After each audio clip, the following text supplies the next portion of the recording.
old iron rails embedded in a cliff and decided to follow them inside.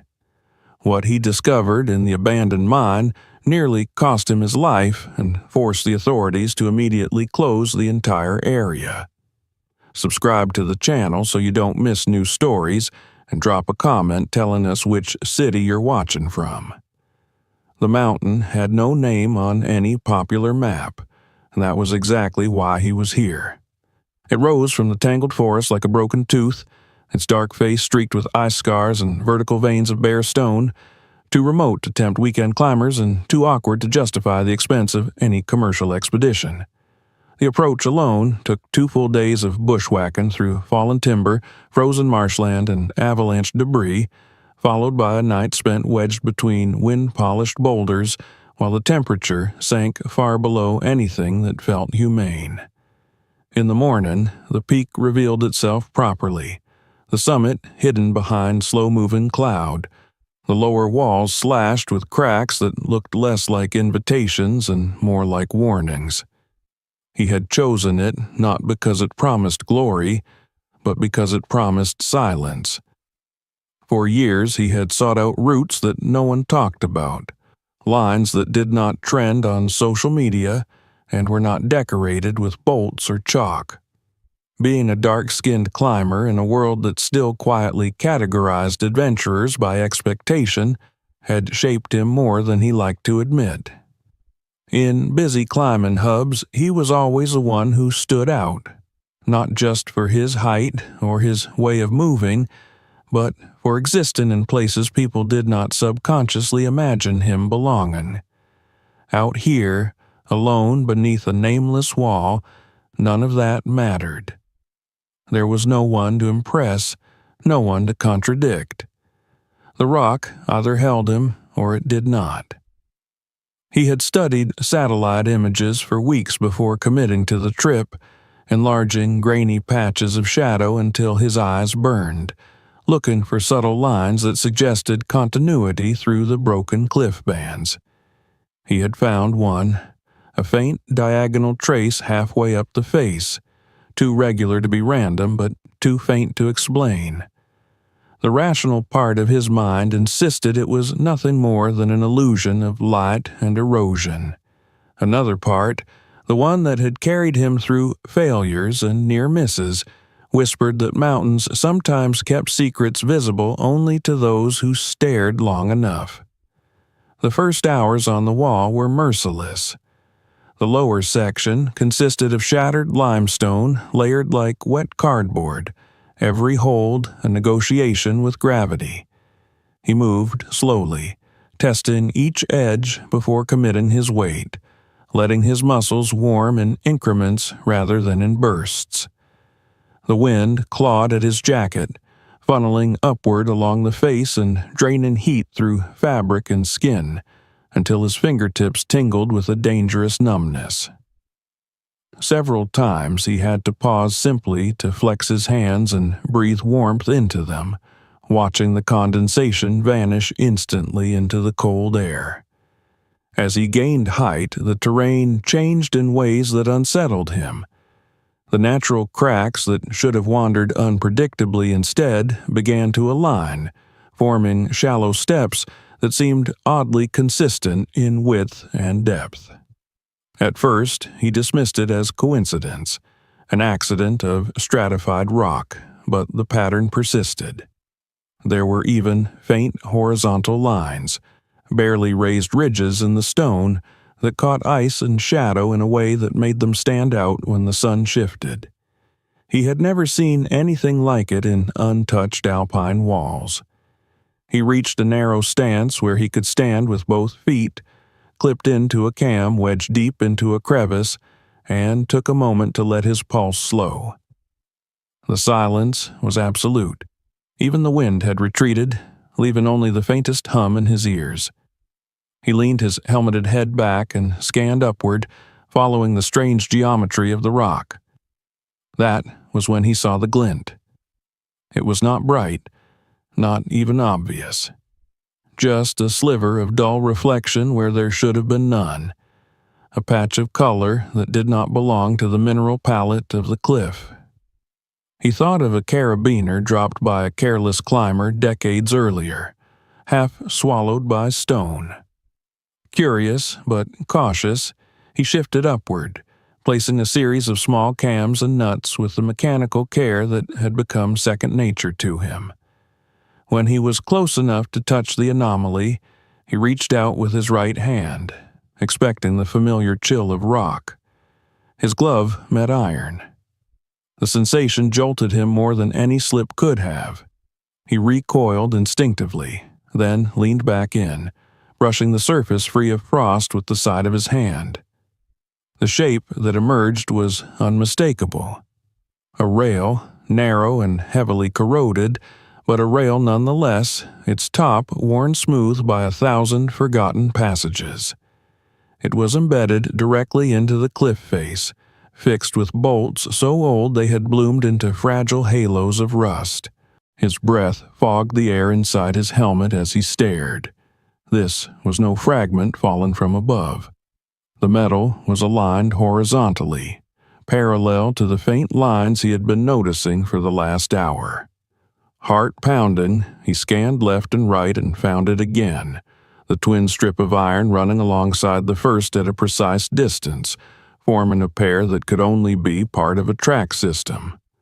For a long minute, he did nothing but hold on and think. Mountains swallowed all manner of human debris, but this was too deliberate, too organized to be dismissed. His eyes followed the rails along the wall until they disappeared into a dark fissure higher up, a slit in the stone that looked no different from 1,000 other alpine fractures unless you knew what to look for. The rational voice in his head grew louder, urging retreat. He was alone, high on an uncharted route, and the weather was already turning. But curiosity had always been his most faithful companion, and it leaned closer now, heavy with promise. He secured himself with an extra piece of protection and inched upward, moving with exaggerated care as the holds became smaller and more awkward. The rails offered no real support, their surfaces slick with corrosion and ice, but they guided his eyes and, strangely, his sense of direction. When he reached the fissure, he felt a faint draft of air spill across his knuckles, colder and drier than the wind outside, carrying with it a scent that did not belong to the open mountain. It was the smell of confinement, of stone that had not breathed freely in generations. He wedged a knee into the crack and twisted his torso sideways, peeling off his pack and pushing it ahead of him through the opening. The rock scraped his shoulders and helmet, but the space widened just enough to admit him. On the other side, the mountain opened its mouth. The crack did not lead into darkness so much as into absence. His headlamp beam stretched forward and was swallowed, revealing a passage whose walls bore the unmistakable scars of human labor. Pick marks lined the sides in rhythmic patterns, and the floor was unnaturally flat, sloping inward at a shallow but constant angle. The rails continued, their rusted spines vanishing deeper into the rock, as though they had always belonged there.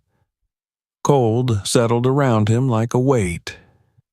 The air inside was several degrees lower than outside, preserved by centuries of isolation.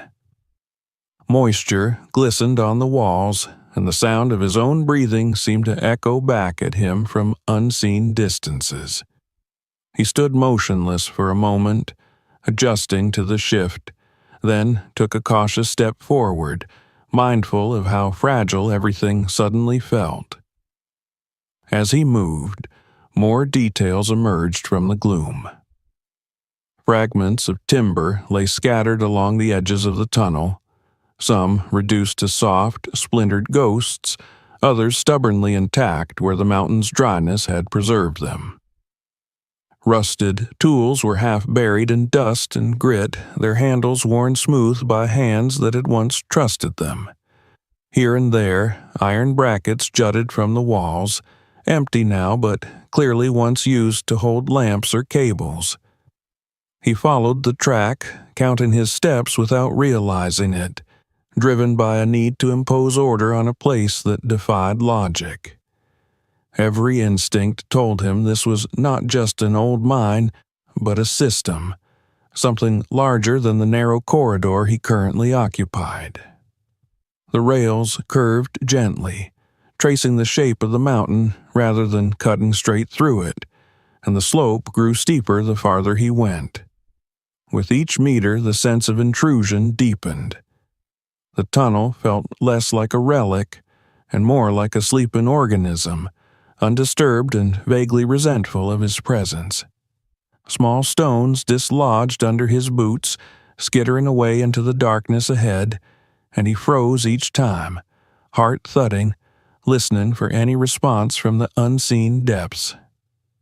There was none, only the distant drip of water and the soft rasp of his own movements. At a bend, where the wall on his left bulged inward, he nearly tripped over a collapsed beam. It had fallen across the rails at an angle, pinning a small ore cart in place as though someone had abandoned it mid-task. The cart's wheels were seized with rust, their rims flaking at a touch, and a layer of black dust coated everything, thick enough to smear under his fingers. Coal, he realized, feeling the gritty residue between his gloves. This place had not been carved for silver or gold. It had been built to feed fires. He straightened slowly, looking past the cart and into the widening dark beyond. The tunnel no longer felt narrow. It felt like the beginning of something vast, something engineered with a confidence that only the 19th century had possessed, when mountains were obstacles to be conquered rather than landscapes to be admired. He felt a tremor of awe at the thought of men hauling steel and timber up this very cliff face, driving rails into solid rock in defiance of gravity and common sense. A faint, metallic groan echoed somewhere deep inside the mountain, so distant it might have been his imagination. He waited, muscles coiled, until the silence returned. Only then did he move again, stepping carefully around the abandoned cart and following the rails as they led him farther into the forgotten heart of the peak, unaware that the true danger was not the darkness ahead, but the history it concealed. The deeper he went, the more the mountain seemed to close around him, as if the passage he had entered were not a relic of human ambition, but a natural vein that had reluctantly allowed itself to be shaped by foreign hands. The tunnel curved gently to the right, and the narrow rails continued beneath his boots, their tops polished to a dull sheen by decades of friction long before rust had claimed them. He moved slowly, forcing himself to stay calm, aware that he had crossed an invisible threshold. A few minutes earlier, he had been on an exposed cliff, subject to wind and gravity. Now, he was inside the mountain itself, guided by iron that had no business being here. He stopped where the tunnel widened enough to allow him to stand without brushing his shoulders against the walls. There, he knelt and brushed away a crust of frozen grit from one of the rails, exposing the unmistakable profile beneath. This was not a scrap of rebar or a stray beam. It was a narrow gauge track, deliberately shaped and fixed into place with bolts whose heads were still visible where corrosion had not entirely erased them. He traced one with his glove, feeling the cratered surface and the flaking metal that came away in brittle curls. The realization crept over him slowly, like the return of circulation to a numbed limb. These rails had not been dragged here by accident or avalanche. They had been installed, aligned, and maintained with care. Somewhere outside, on the sheer wall he had been climbing, there had to be more. Fragments he had mistaken for quirks of the rock until now. The faint horizontal ridges, the oddly consistent ledges, all of it assembled itself in his mind into a picture that was as impossible as it was undeniable. There had once been a railway system clinging to that cliff face, feeding into this tunnel like a vein into a heart. He stood and followed the line of metal deeper, counting each tie plate he passed, some intact, others broken or missing, their outlines preserved in stains on the stone. At intervals, he found holes drilled into the walls at a uniform height, the remains of old fixtures that had once supported lamps or cables. The air here carried a different quality, less damp than he expected, dry enough to preserve the wood fragments he stepped over in places. The mountain had sealed this place from the rhythms of weather, creating a cold vault in which time moved reluctantly. As he progressed, the geometry of the passage shifted. The tunnel widened just enough to reveal that the rails were not merely laid along the floor but had been guided by deliberate shaping of the rock itself. The walls bore the scars of chisels and hammers, their repetitive patterns softened by mineral seepage, but still visible in the oblique light of his headlamp. It was clear that the builders had followed the path of least resistance through the mountain, weaving around denser sections rather than blasting straight through. This was craftsmanship, not brute force.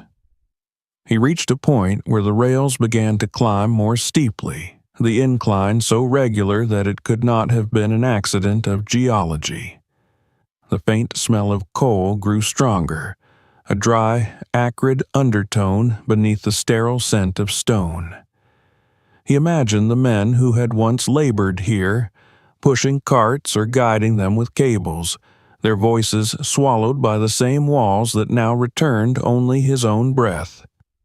The tunnel bent sharply and brought him to a ledge where the floor dropped away on one side into darkness. The rails did not end there. They curved outward and then vanished into shadow, suspended over a void that his light could not penetrate. He knelt at the edge, careful to distribute his weight, and aimed his lamp downward. The beam traced a sheer drop for several seconds before dissolving into black, suggesting a cavernous space beyond the narrow confines he had known so far. The sense of scale shifted abruptly, like stepping from a hallway into a cathedral.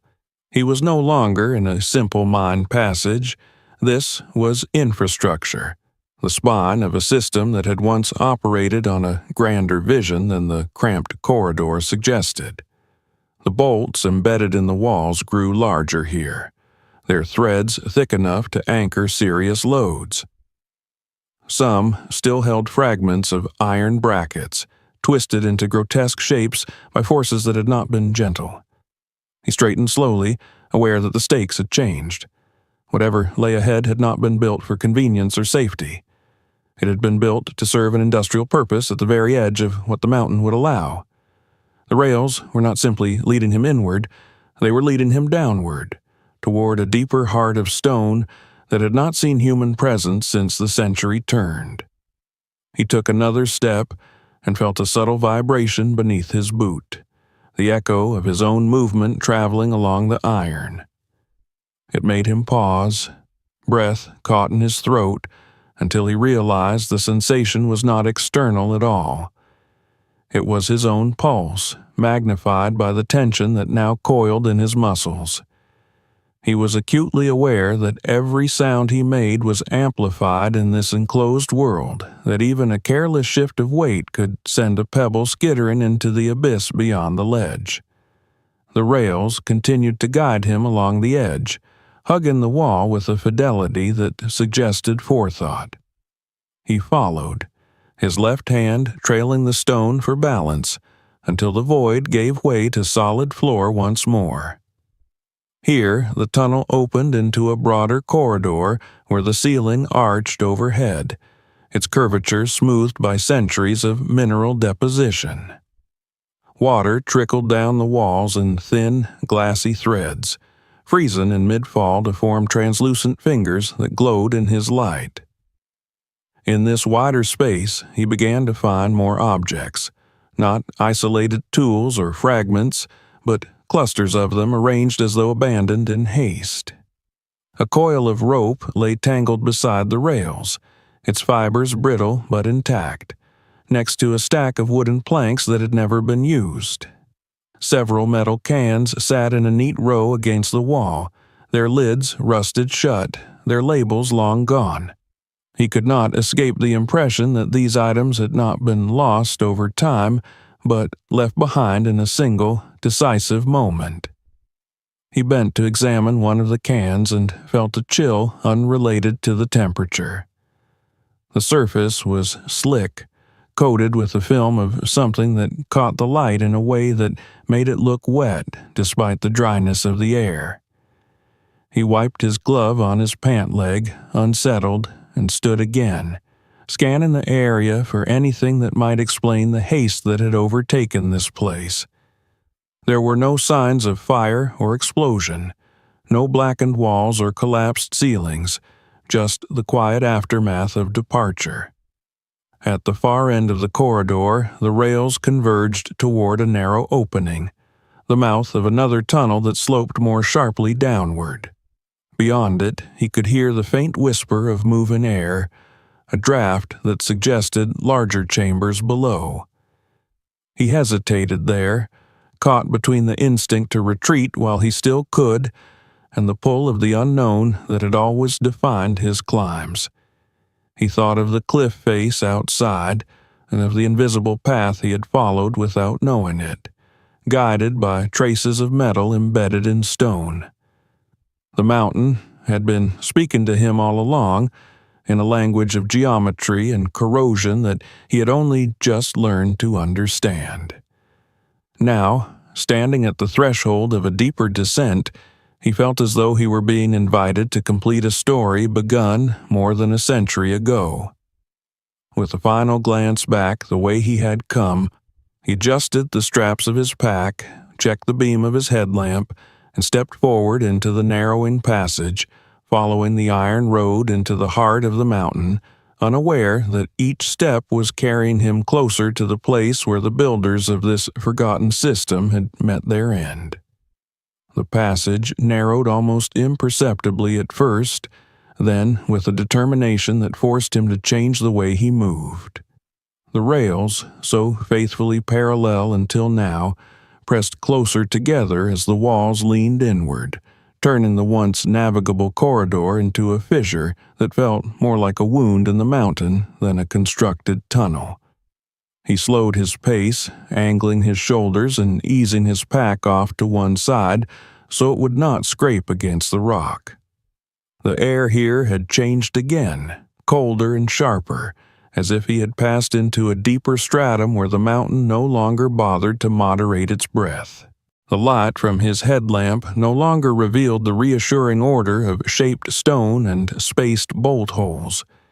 Instead, it flickered across jagged surfaces that had only partially yielded to human tools. Pick marks overlapped in confused layers, some shallow and hesitant, others deep enough to expose veins of darker mineral beneath the paler limestone. It was as though the builders had encountered a resistance here that had tested their patience, carving forward not with confidence but with grim persistence. He paused where the floor dipped suddenly, catching himself on a protruding nub of rock just in time to avoid pitching forward. His boot dislodged a pebble that skipped along the rail with a brittle clink before disappearing into the darkness ahead. The sound seemed impossibly loud, ricocheting along the confined space until he could no longer tell where it ended. He held still, listening, waiting for any answering noise from the depths. There was nothing, only the faint drip of water somewhere out of sight, a metronome counting down a history he could not see. The fissure tightened further, forcing him to turn sideways and edge along the rails with the care of someone navigating a chimney climb. His shoulder brushed the wall, leaving a smear of black dust on his jacket that smelled faintly of coal and age. The mountain pressed in on him from both sides now, its presence no longer an abstract mass but a physical constraint that dictated every breath and movement. He felt acutely the fragility of the space, the way a single shift of stone could seal him inside forever. Then, as suddenly as it had narrowed, the passage widened. He emerged into a pocket of open space that felt cavernous by comparison, a chamber no larger than a small room but free of the oppressive embrace that had preceded it. He straightened carefully, stretching muscles that had begun to protest the unnatural angles of his progress. Here, the walls bore clearer signs of deliberate shaping, the rock smoothed into planes that caught the light evenly, as if someone had tried to impose a sense of order after wrestling with the stubborn fissure behind him. The rails ran straight across the chamber and into another tunnel on the far side, this one descending at a steeper angle than any he had yet encountered. Between the two openings lay a scattering of debris that told a story more eloquently than any document could. Broken beams lay in a tangled heap near the left wall, their ends splintered as though they had snapped under sudden strain. Beside them were several tools, a pick with its handle snapped cleanly in half, a hammer head separated from its shaft, a coil of cable partially unwound and frozen in a shape that suggested it had been dropped mid-motion. He crouched to examine the cable and felt a prickle of unease crawl up his spine.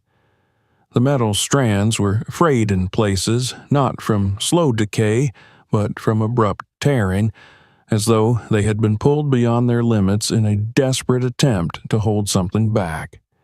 The idea took root in his mind that this chamber had been a site of crisis, a bottleneck where effort had turned into panic. The rails themselves bore scars here, their tops gouged and bent, the flanges on one side crushed inward. He followed the damage with his eyes and saw that it converged towards the steeper tunnel, pointing like an accusation at whatever lay beyond. It was easy to imagine a cart or a series of carts hurtling down that incline, gathering speed beyond control, the men in this chamber straining against ropes and levers that had failed them.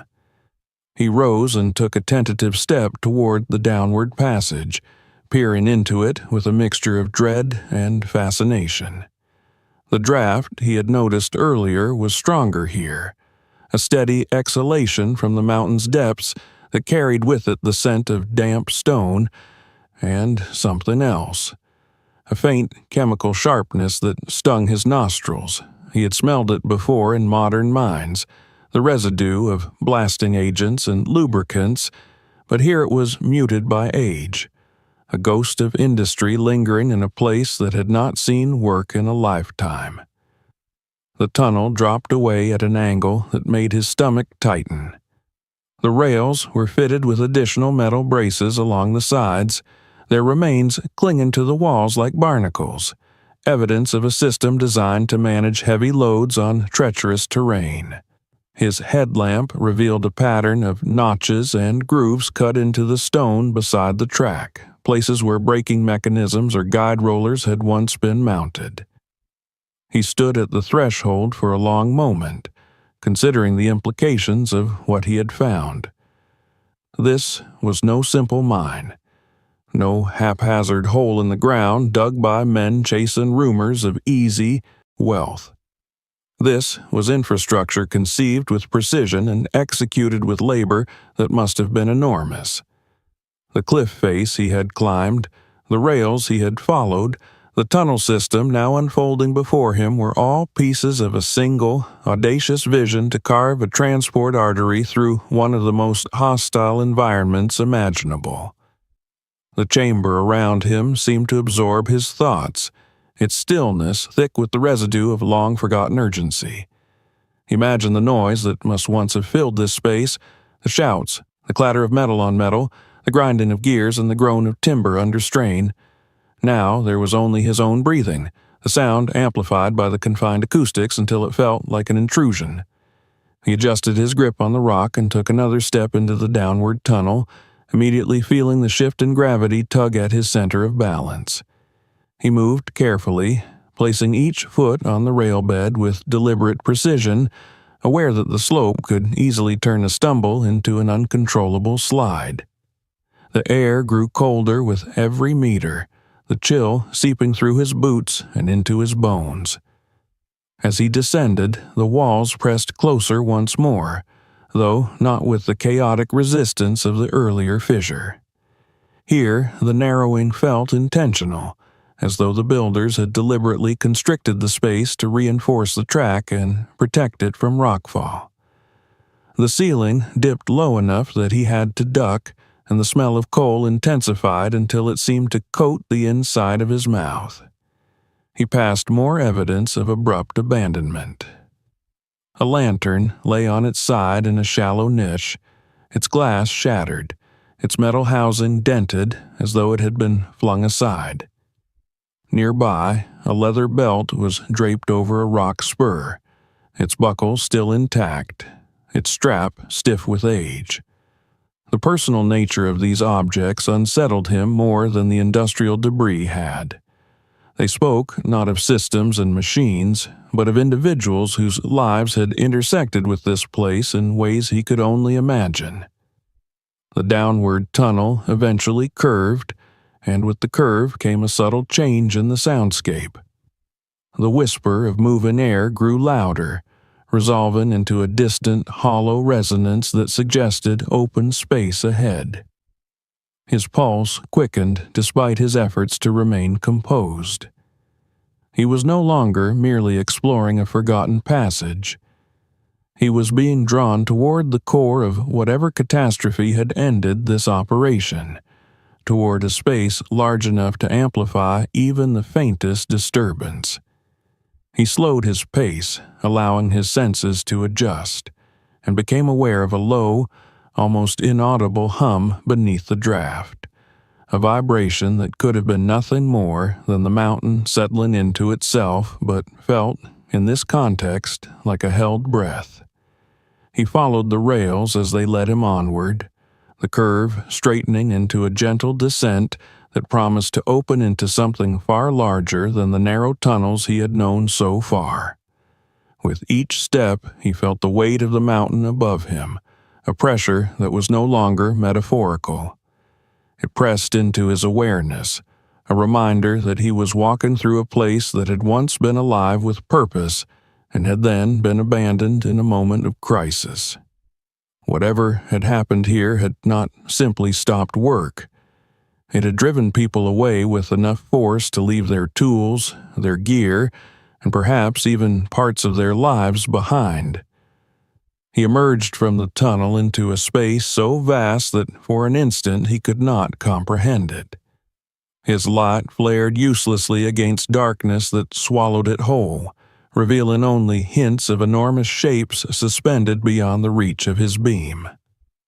The rails ran forward into this abyss, curving gently as though leading into the heart of a machine too large to be fully seen from any single vantage point. He stood at the edge of the opening, feeling the cold breath of the cavern wash over him, and understood that he had reached a threshold far more significant than the fissure that had first drawn him inside. The cavern swallowed him whole. One moment, he had been standing in the narrow throat of the descending tunnel, hemmed in by stone on all sides, and the next, he was stepping into a chamber so vast that his headlamp seemed to dissolve before it had traveled even a fraction of the distance to the far wall. The sound of his boots on the gravelly floor vanished almost immediately, as though the space itself were absorbing every noise he made. He stopped instinctively, letting his eyes adjust, turning his head slowly from side to side in an effort to build a mental map from the scattered hints his light provided. The rails continued straight into the open darkness, their faint metallic gleam fading into shadow. As he took a few tentative steps forward, the beam of his lamp began to catch on shapes that had no place in a natural cave. Upright posts rose from the floor at irregular intervals, some still standing firm, others leaning or snapped at the base. Between them, remnants of platforms and rail switches lay collapsed in layers, their original geometry only just discernible through the clutter of decay. This was no simple underground chamber. It was a node, a hub in a network that had once pulsed with motion. He followed the rails deeper into the cavern, moving slowly, mindful of unseen hazards. The ground was uneven here, scarred by ruts and channels where carts had once rolled back and forth. In places, the rails disappeared beneath piles of rubble, only to re-emerge several meters later, bending gently to follow the natural contours of the space. His light revealed tracks branching off at shallow angles, each set of rails leading into darker recesses that hinted at additional tunnels beyond the main line. He was standing at the crossroads of an underground road system that had been carved into the mountain with astonishing ambition. As he walked, the cavern began to yield its history. On the far side of a collapsed switch platform, he found a cluster of wooden crates, their lids warped and split by time but still bearing the faint stenciled marks of long-defunct companies. The lettering was too faded to read, yet the style was unmistakably 19th century, blocky, and utilitarian, meant for workers who valued function over flourish. Nearby lay a stack of rusted metal plates, each pierced with identical holes, the remnants of some mechanical assembly he could only partially imagine. He passed beneath a series of low-hanging beams that had been installed to support the ceiling in sections where the rock had proved unstable. Some were intact, blackened with age, but solid enough to inspire cautious trust. Others had failed spectacularly, snapped or pulled free from their sockets, leaving behind scars in the stone that looked like the mouths of broken teeth. Beneath one such collapse, he found a crushed ore cart, its sides caved inward as though it had been caught beneath a falling wall. The coal dust inside had compacted into a solid mass, preserving the impression of the cart's final load. The sheer scale of the operation became clearer with every step. This was not a modest mine worked by a handful of men.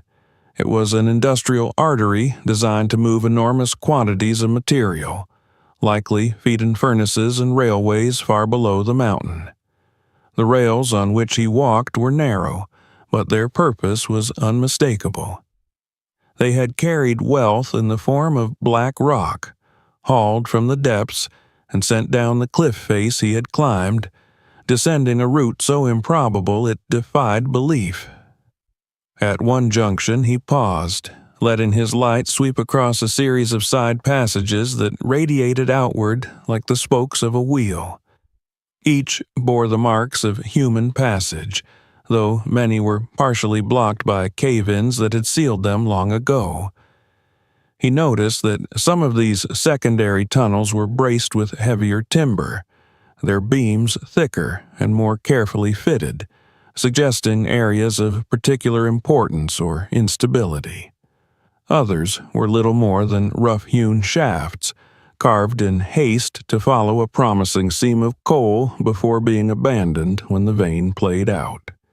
He chose to remain on the main line, guided by the rails that had brought him this far.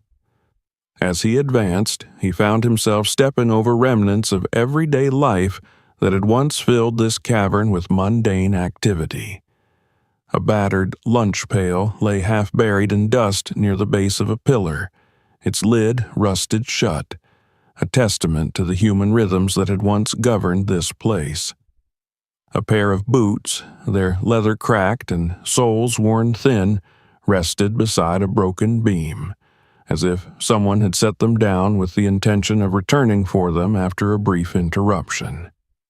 The notion that these objects had not been lost gradually but left behind all at once grew harder to ignore. Everything here spoke of haste, of a sudden decision to flee that had overridden the instinct to gather personal belongings. Even the tools scattered across the floor seemed to cluster in unnatural patterns, as though dropped mid-motion rather than set aside with care. The mountain had not reclaimed this space slowly. It had swallowed it in a single, decisive act. He approached what looked like the remains of a control station, a raised platform from which the traffic of carts and cables might once have been directed. The wooden decking had collapsed in places, but a rusted framework still stood, its angles suggesting a deliberate vantage point over the network of tracks below. He climbed carefully onto the surviving portion and surveyed the cavern from this elevated position, gaining a clearer sense of its layout. From here, he could see that the main line curved gently toward a massive opening at the far end of the chamber, a dark arch in the stone that dwarfed every other tunnel he had encountered. That opening exhaled cold air in a steady stream, a breath so persistent it stirred the dust at his feet. It was the same draft he had felt earlier, now amplified by the size of the space it emerged from.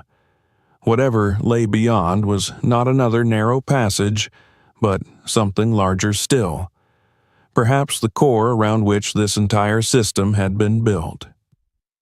Before he descended from the platform, he noticed a detail that made his stomach tighten. Along the edges of the raised station were grooves worn deep into the wood, parallel to the rails below, evidence of cables or chains that had once been tensioned there. Several of the metal fittings that had anchored them were bent or torn free, their deformation too severe to be explained by rust alone.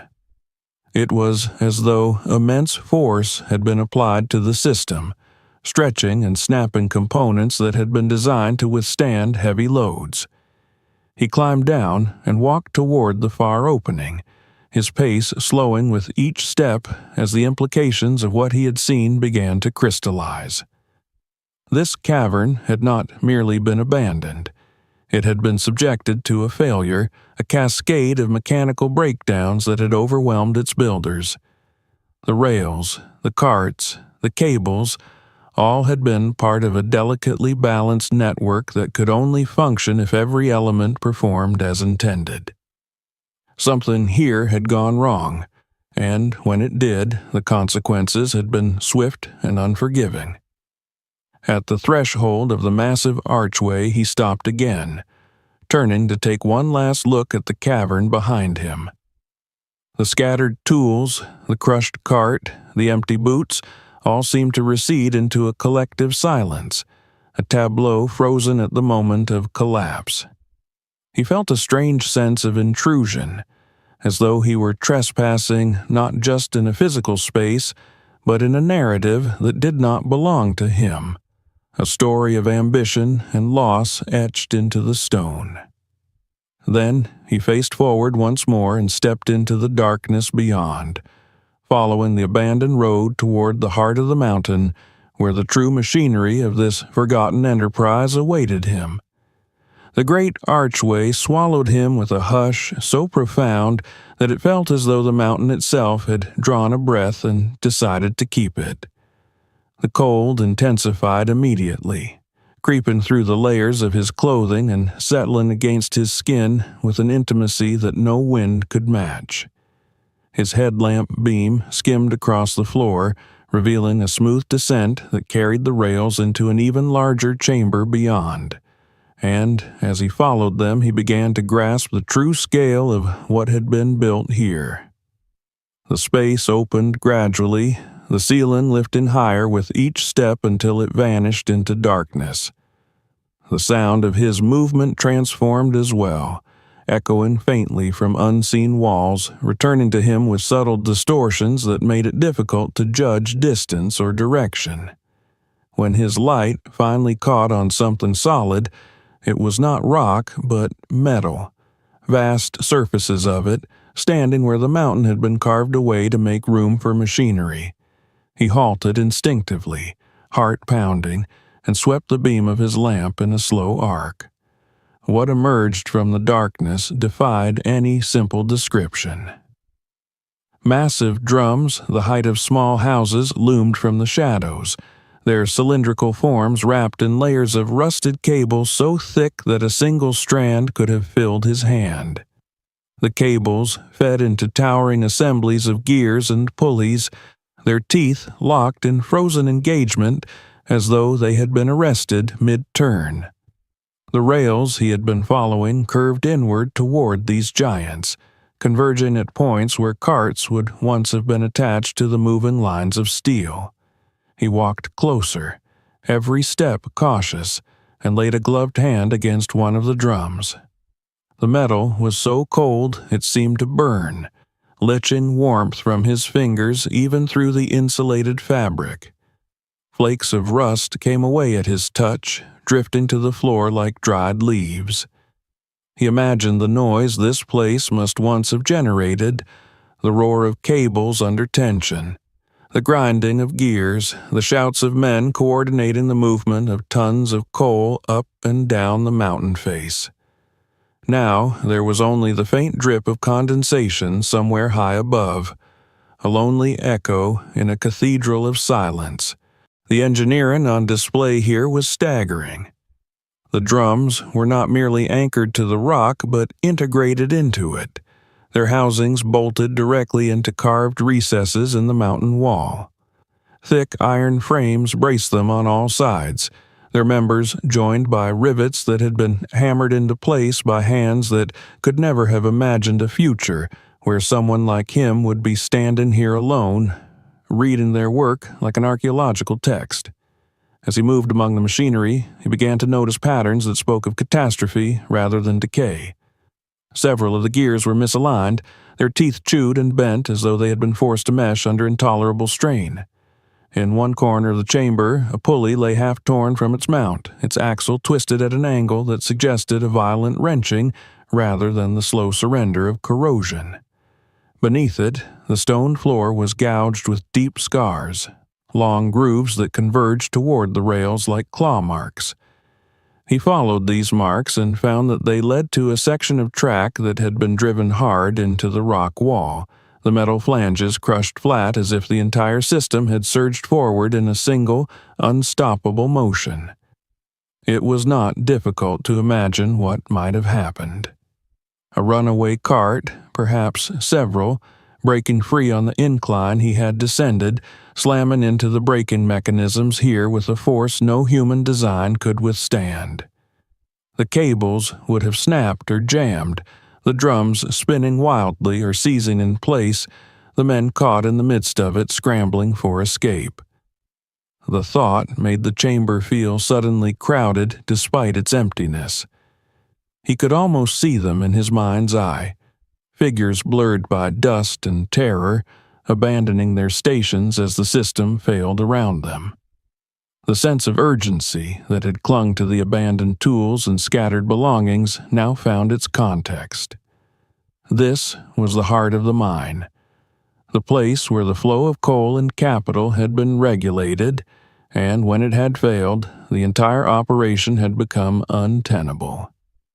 He ventured deeper, weaving between the looming shapes of the machinery, following the rails as they threaded through the chaos.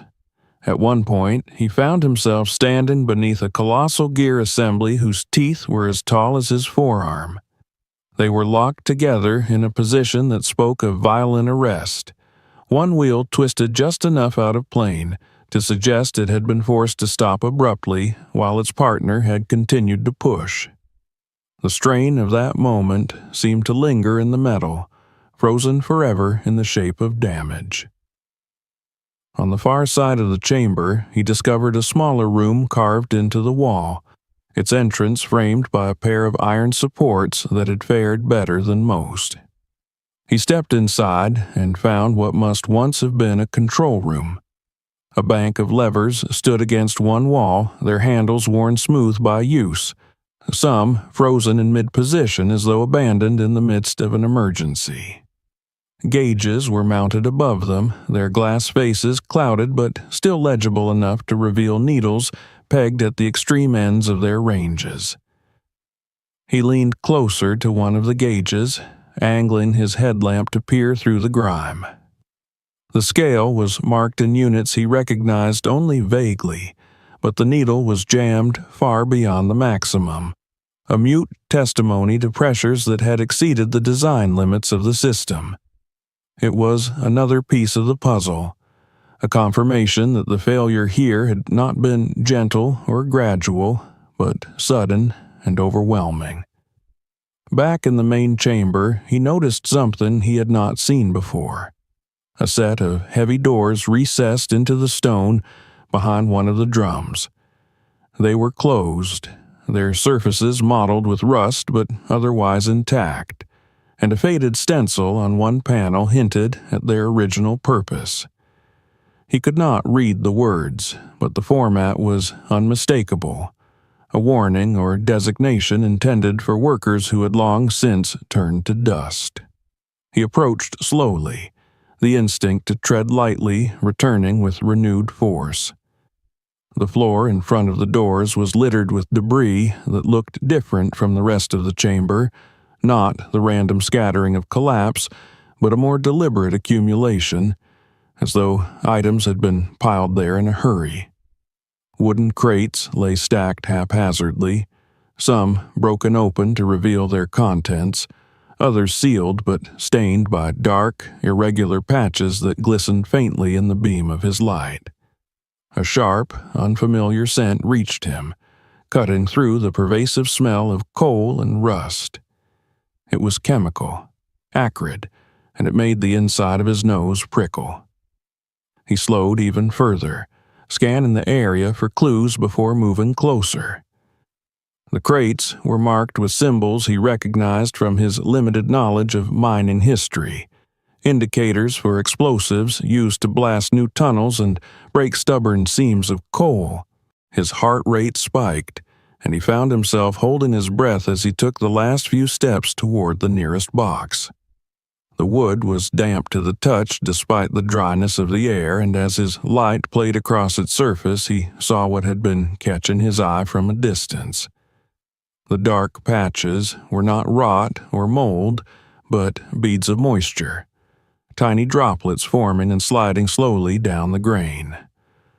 Around the edges of the boards and the heads of the nails, delicate crystalline structures had begun to grow, translucent and irregular, like frost that refused to melt. The implications hit him with a force that eclipsed every other danger he had faced on this journey.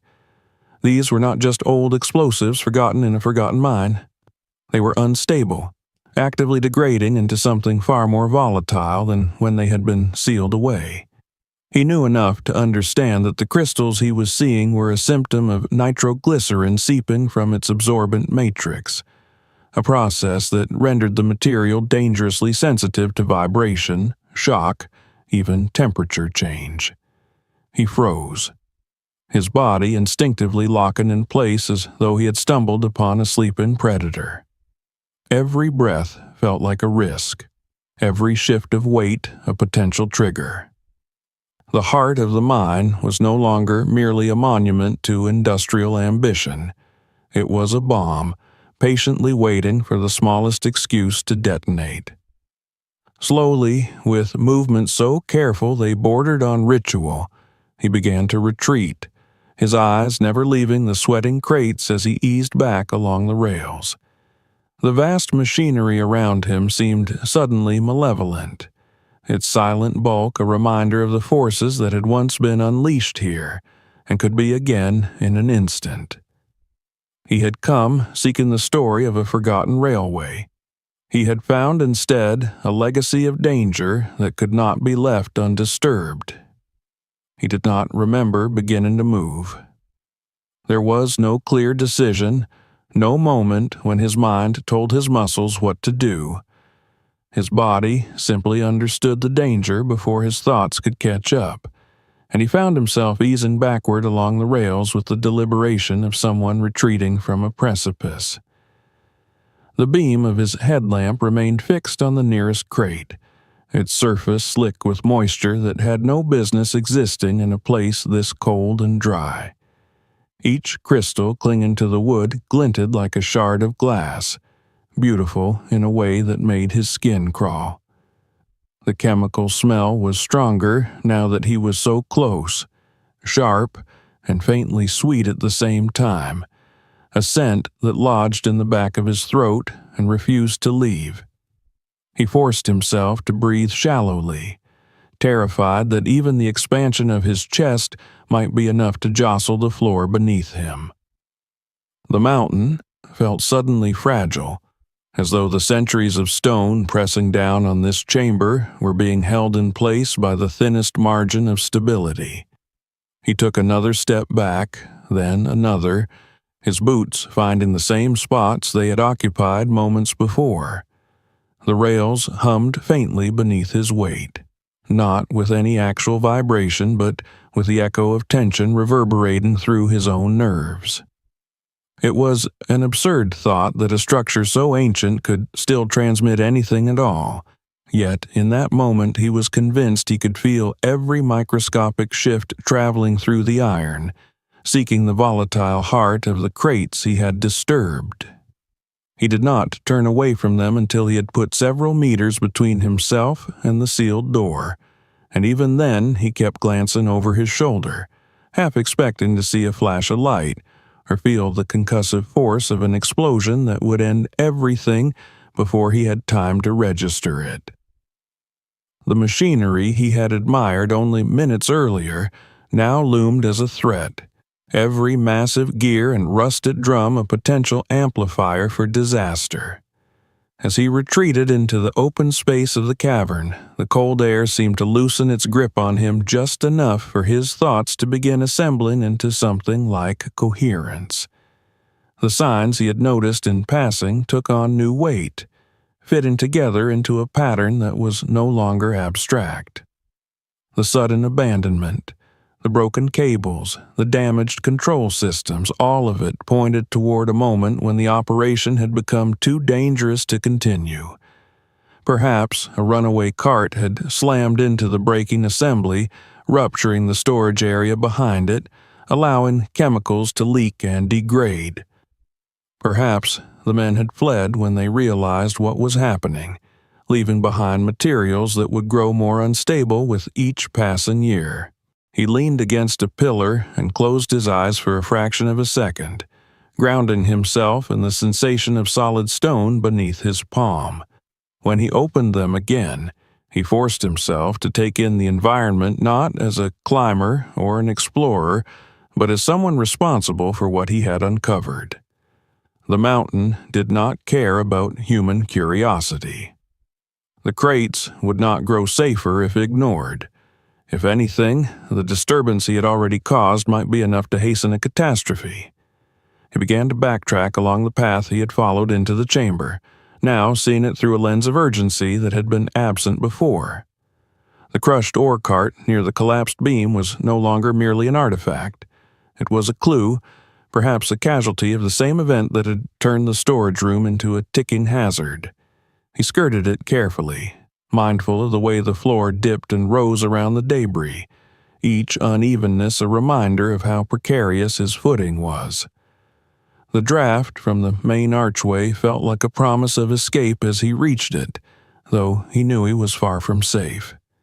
The rails led him back toward the network of tunnels he had navigated to reach this place, and he followed them with a focus that bordered on obsession, memorizing each bend, each distinctive scar in the wall, each abandoned tool that could serve as a landmark. If he were to make it out alive, he would need to be able to guide others back here without hesitation, and the labyrinth he was leaving behind did not lend itself to easy recollection. As he re-entered the broader cavern of the abandoned road, the echoes of his footsteps felt louder than before, reverberating through the space with a hollow insistence that made him flinch despite himself. He imagined the shock waves of an explosion propagating through these same voids, turning the mountain into a bell struck by a giant's hammer. The thought was enough to make him pick up his pace despite the danger of moving too quickly. He paused only once at the raised control platform from which he had first surveyed the cavern, and looked back toward the archway that concealed the heart of the mine. From this distance, there was nothing to distinguish it from the dozens of other openings that pocked the walls, yet he knew that behind that darkness lay a cluster of crates, slowly turning into something capable of tearing the mountain open. The weight of that knowledge settled over him with an almost physical force. The return through the narrower passages was a trial of restraint. The downward tunnel that had carried him toward discovery now had to be climbed, and he took it in small, deliberate increments, bracing himself against the walls, testing each foothold before committing his weight. The confined space magnified his anxiety, every scrape of fabric against rock sounding like a prelude to disaster. He forced himself to move in the same careful rhythm he would use on a delicate lead climb, trusting the process rather than his racing thoughts. The chamber, where the broken beams and frayed cable lay, seemed even more ominous on the way back. He picked his way around the debris, resisting the urge to hurry, knowing that haste was more dangerous here than caution. Beyond it, the fissure that had first threatened to trap him loomed once more, its jagged walls closing in with the same indifference they had shown when he entered. He slid sideways through it, his pack scraping softly despite his efforts, and emerged into the earlier section of tunnel with a rush of relief that made his knees tremble. Only when he reached the point where the rails began to diverge and the tunnel widened slightly did he allow himself to stop. He rested his forehead against the cold stone, breathing slowly, letting the adrenaline bleed out of his system. He had escaped the immediate danger, but the knowledge he carried was heavier than any pack. Somewhere above him, behind the rock he had climbed without a second thought, lay a cache of decaying explosives capable of destroying everything around them. He could not leave them there and pretend he had never seen them. When he finally resumed his ascent towards the fissure that led back to the cliff face, it was with a new sense of purpose.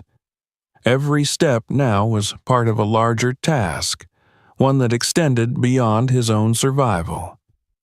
He was not just finding his way out of a mountain, he was carrying a warning, and the mountain, indifferent as it was, had entrusted him with the burden of making sure its buried danger did not claim anyone else. The fissure that led back to the cliff face felt narrower than it had on the way in, its jagged sides closing around him with an intimacy that was almost suffocating. He had to pause several times just to steady his breathing, letting his heart beat slow enough that he could move without trembling. The thought of the crates sweating nitroglycerin crystals somewhere below pressed against his mind like a physical weight, making every scrape of his pack against the stone feel intolerably loud.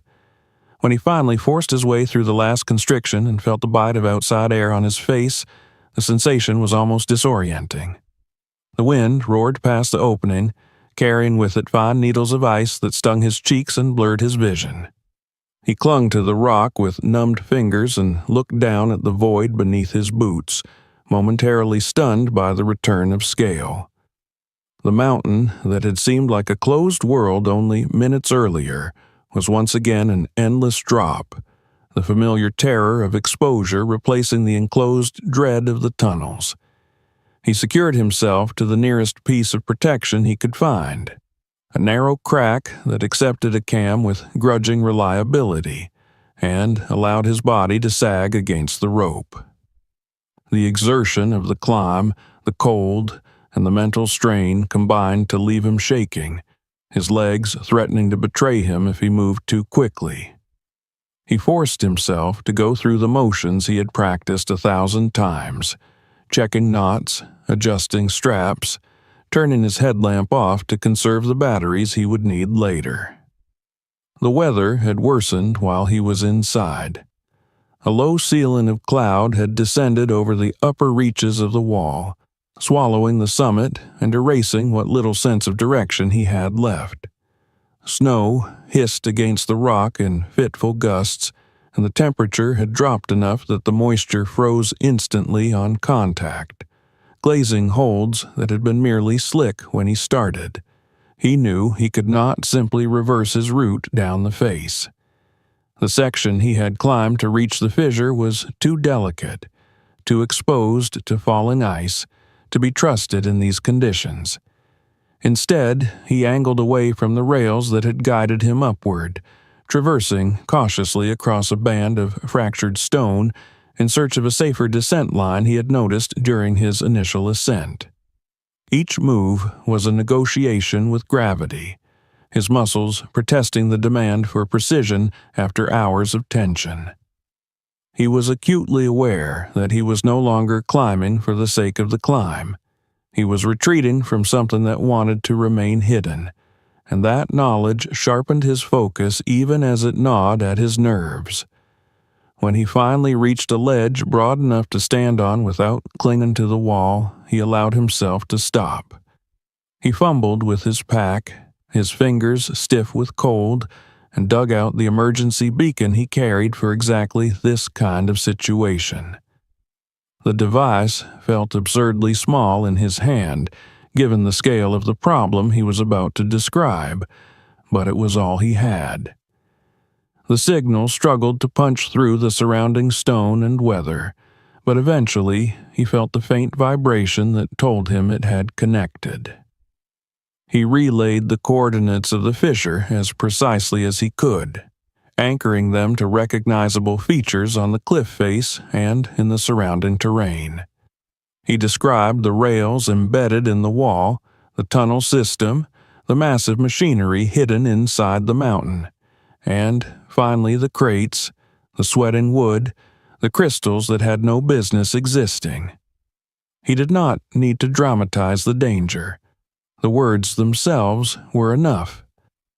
When the connection ended, he remained on the ledge for several minutes, staring out into the swirling gray where the world beyond the mountain had vanished. He had done what he could. The rest would be out of his hands, dependent on people who had not stood where he stood or smelled what he had smelled. The thought made him uneasy, but there was no alternative. The descent that followed was one of the hardest he could remember. The wind strengthened as the afternoon wore on, screaming through the gullies and plastering the rock with spindrift that erased his chalk marks and turned familiar features into indistinguishable white smears.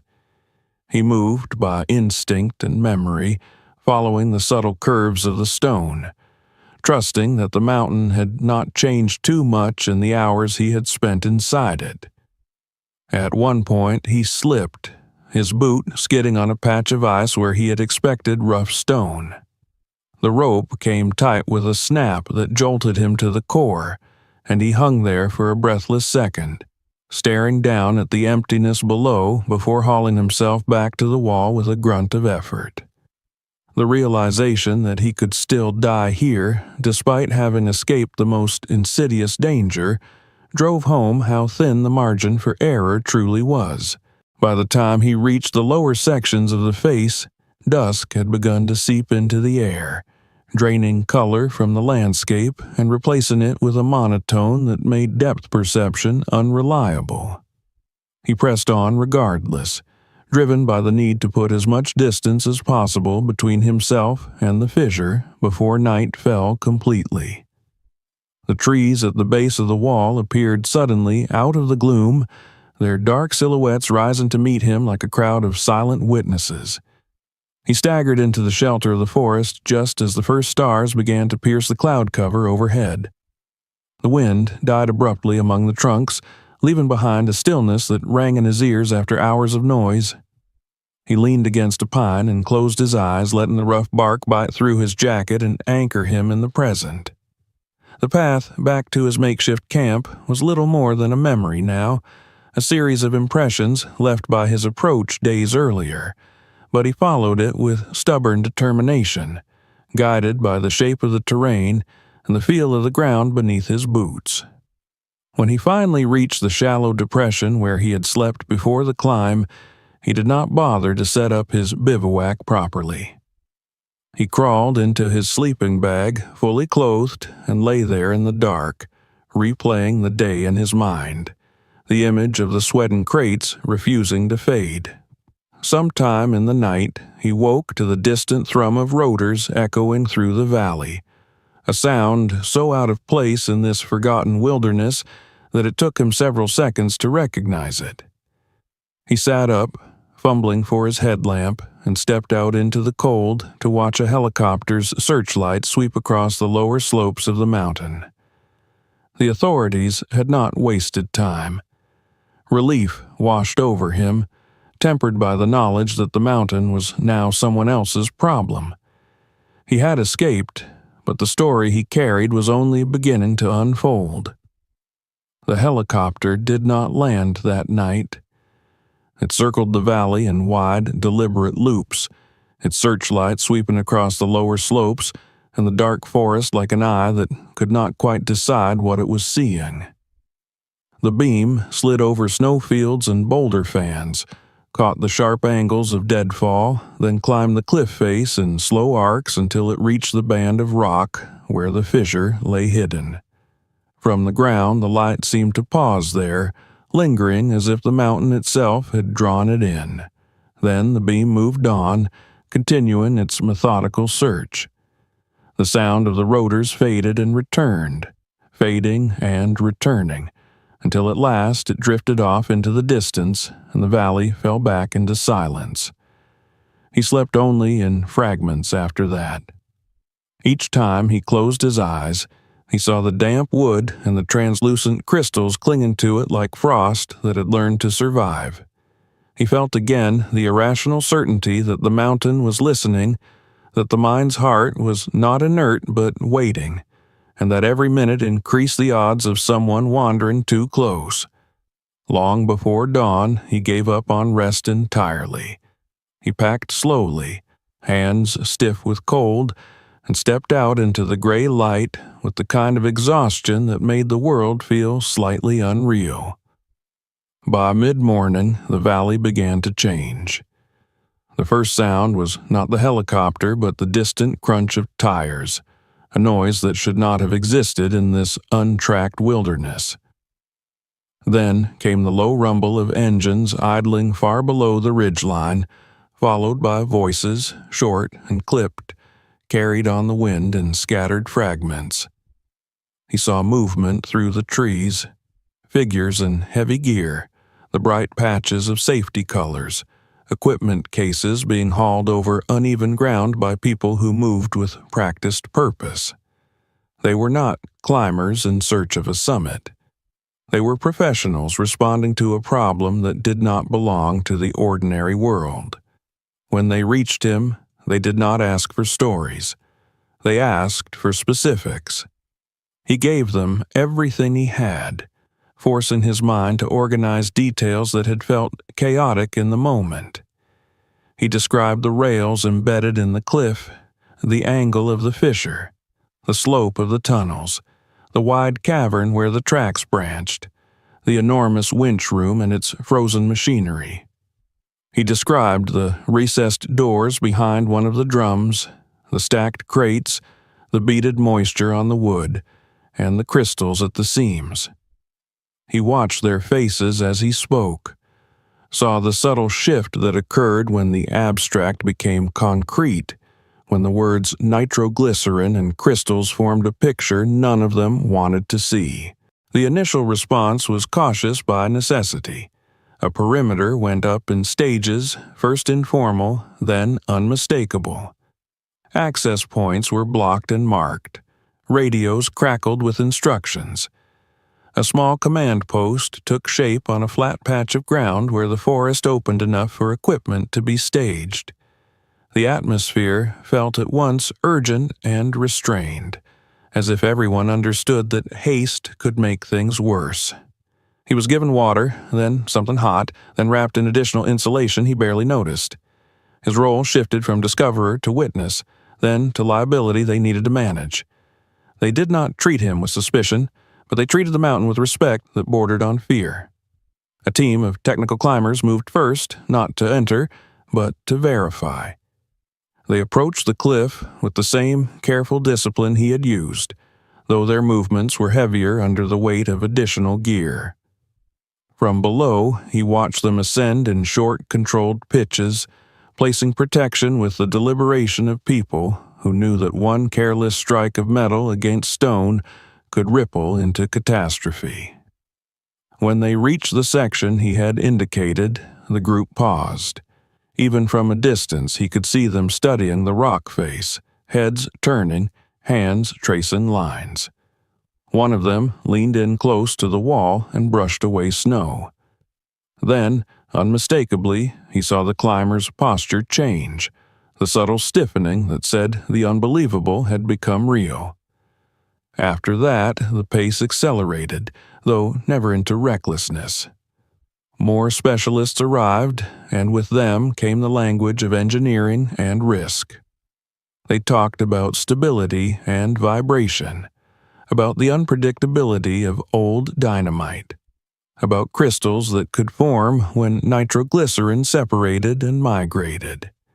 They talked about the likelihood of additional caches deeper in the system, about the possibility of collapse, cutting off retreat, about how the mountain's own settling could have been enough to trigger a detonation at any time. He listened, absorbing the fact that what he had feared was not paranoia, but probability. The mine had been sleeping on a fault line of chemistry and time. The most unsettling part was how quickly the place became two things at once. To him, it had been a secret, a forgotten scar in the mountain revealed by accident. To them, it became an incident site, a location with coordinates and protocols, a problem that needed to be neutralized. Yet, there was also a third dimension they did not say aloud. They understood, as he did, that secrecy itself was a kind of safety. If word got out that a hidden mine existed with rails running into a cliff and massive machinery frozen inside, curiosity would drag people here with a force as relentless as gravity. No warning sign could compete with that kind of temptation. The decision to close the area came quickly, and it came wrapped in language designed to discourage questions. They spoke of hazardous geological conditions, of unstable rock bands, and the risk of sudden collapse. They used terms that sounded technical enough to end arguments and vague enough to hide the truth. Rangers were pulled in, and with them came the authority to enforce boundaries that until now had been theoretical. The closure did not feel like a simple prohibition. It felt like an admission that the mountain had become something different. Not wilderness, but a concealed weapon. While the public-facing explanation took shape, the real work happened in the planning circles that formed behind the command post. Engineers evaluated what could be done and what could not. The bomb technicians were blunt in their assessments. Removing the crates was not simply dangerous. It was, in practical terms, impossible. The route to the storage area involved narrow tunnels, steep inclines, unstable supports, and an enormous winch room full of metal that could transmit vibration. Any attempt to carry or drag the explosives out would require repeated movement through tight spaces, contact with walls, adjustments of load, shifts of balance. Even if they could reach the crates without triggering them, the act of handling them would itself be a gamble no one could justify. They considered options that sounded like compromises, but were really degrees of the same conclusion. Neutralize in place, isolate, prevent access forever. The mountain would not let them dismantle the past gently, so they would have to end it decisively. Before any detonation could be planned, they needed to understand the system well enough to avoid turning the entire slope into a cascade of rock and snow. Teams worked from different angles. Climbers mapped what they could of the cliff face, identifying the fissure and other potential weak points. Others scanned for old openings lower on the slope, evidence of ventilation shafts or collapsed entrances that might offer alternate access. Geologists examined the rock bands, looking for signs of fracture lines that could propagate under shock. They spoke about the risk of triggering a slide, about how a blast inside a chamber could punch outward through weaknesses and send debris down into the valley. The mountain was not simply a container, it was a structure, and structures responded to force in ways that could surprise even experts. At some point, he realized he was being kept at a careful distance.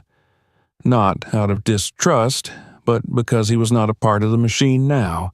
Yet, he remained tethered to it by the fact that his memory of the tunnels was the most complete map anyone had. They asked him to describe landmarks again and again, each time with slightly different emphasis. Where did the main track split? How steep was the descent after the chamber with broken beams? How far from the winch drums were the doors with the crates? Did the air draft come from behind the machinery or from a separate shaft? He answered until his voice went hoarse, forcing his mind to replay images that made his stomach tighten. The plan that emerged was as cautious as it was final. They would not attempt to clear the mine. They would not attempt to stabilize it for future study. They would treat it as a hazard to be sealed, its contents to be destroyed in the safest way available. That meant a controlled blast, not improvised but calculated, designed to do two things at once: detonate or disrupt the unstable explosives and collapse the access route so thoroughly that no one could enter again without extraordinary effort. The work of preparing for that took days, and those days felt strangely unreal, as if the mountain had stepped outside normal time. The camp expanded, then settled into routines. Equipment moved up and down. Small teams went out in the morning and returned by late afternoon, their faces tight with cold and concentration. There were moments when he caught glimpses of the mine's entrance area on a monitor, grainy footage from a camera placed near the fissure, the cliff face reduced to pixels and annotated by hands that did not want to risk being close. The rails were visible in those images, thin, dark lines disappearing into rock, looking almost delicate. He knew what lay behind them. Delicacy was an illusion. On the morning of the blast, the weather was calmer than it had been since his climb. The sky was a hard, pale blue, and the air carried a brittle clarity that made distant ridges look close enough to touch. It felt like the mountain was offering perfect conditions, indifferent to the human drama it had set in motion. The technicians moved with methodical precision, their movements rehearsed, their voices clipped and sparse. There was no excitement in the air. There was the quiet gravity of people about to strike a match in a room full of gas, relying on mathematics and experience to prevent disaster. He was positioned far enough away to be safe, yet close enough to feel the tension of the moment. From his vantage point, he could see the lower portion of the cliff face and the band where the fissure lay, though the opening itself was too small to stand out without knowing exactly where to look. The team had chosen their ignition point carefully. They were not simply detonating from outside and hoping for the best. They had placed charges in a way that would direct force inward and downward, collapsing key sections of the access corridor and severing the rail line so completely that even the visible traces on the cliff would become meaningless. The final countdown was not theatrical. It was a series of confirmations, a chain of responsibility passed from one person to another in calm voices. Then there was a pause, a breath held by an entire group of people who had trained for moments like this, still could not entirely domesticate the instinct to fear it. The explosion came not as a sharp crack, but as a deep, rolling concussion that seemed to rise from within the mountain itself. For a fraction of a second, the world went silent, as if sound had been punched out of the air, and then the shock reached them like a wave. The ground trembled under his boots. Snow shivered loose from branches and fell in soft cascades. A muffled roar followed, swelling and fading as it traveled through the rock. He watched the cliff face, expecting fire or flying debris, but what happened was subtler and more ominous. A dark plume of dust pushed outward from the fissure area, not a violent eruption, but a steady exhalation as internal chambers collapsed. The plume rose, drifted, then thinned in the cold air. A few seconds later, a second tremor rippled through the ground, smaller than the first, like an afterthought. Somewhere inside, the mountain rearranged itself, stone shifted into voids that had been empty for too long. When it was over, the cliff looked almost unchanged from his distance. That was part of the point. The destruction had happened inside, where it needed to. The mountain had been sealed not with concrete or metal, but with its own substance, collapsed rock filling the corridors that had once been carved by men who believed they could master it. The aftermath was not immediate celebration, because there was still the matter of certainty. Instruments were checked, readings were taken. Specialists listened to the mountain in the ways their professions allowed, interpreting subtle vibrations and echoes that told them whether secondary collapses were still occurring. There were hours of waiting in which no one moved too close, because impatience could still turn victory into tragedy. Only when they were confident that the internal system had settled did they send small teams back toward the cliff to inspect what could be seen. The fissure was no longer a fissure in any meaningful sense. It had been choked with debris, the narrow opening packed with broken stone and crushed timbers that had once formed the mine's inner skeleton. The rails that had guided him inward were twisted and broken at the threshold, their ends buried, their continuity severed.